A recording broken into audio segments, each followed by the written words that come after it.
High साथीहरू, म थापा श्रुतिक। तपाईलाई थाहा छ कि छैन, तर म तपाईहरूलाई एउटा गोप्य कुरा भन्न चाहन्छु, त्यसैले ध्यान दिएर सुन्नुहोला। आज मलाई महसुस भयो कि म युरोप आएको पनि 6 महिनाभन्दा धेरै भइसकेको रहेछ।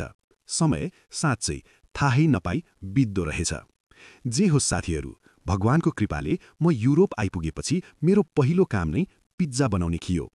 यो भने गोप्य कुरा होइन, तर पिज्जाको कुरा निस्किहाल्यो, त्यसै क्रममा आज पिज्जाको एउटा सानो गोप्य इतिहास सुनौँ है त।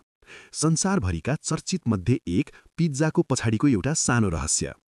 धेरै पहिले, करिब 10औं शताब्दीमा, लगभग 900 इस्वीतिर इटालीको सहर नेपल्समा गरिब मानिसहरू सजिलो र सस्तो खाना खोजिरहेका थिए। उनीहरूले पातलो रोटी बनाए, त्यसमाथि अलिकति तेल, नुन र केही जडीबुटी हालेर खाए। यही नै थियो पिज्जाको सुरुवात।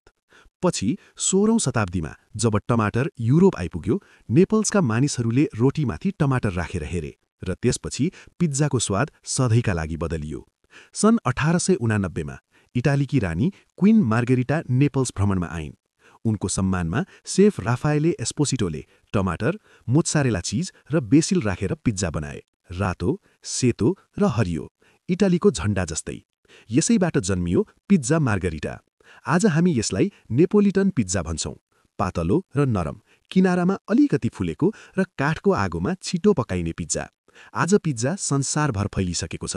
अब तपाईहरूलाई पनि थाहा भयो पिज्जाको इतिहास। अब यो कुरा गोप्य नै राख्नु है, कसैलाई नभन्नुहोला।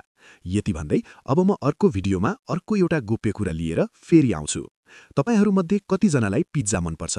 यदि मनपर्छ भने कमेन्ट गर्नुहोला।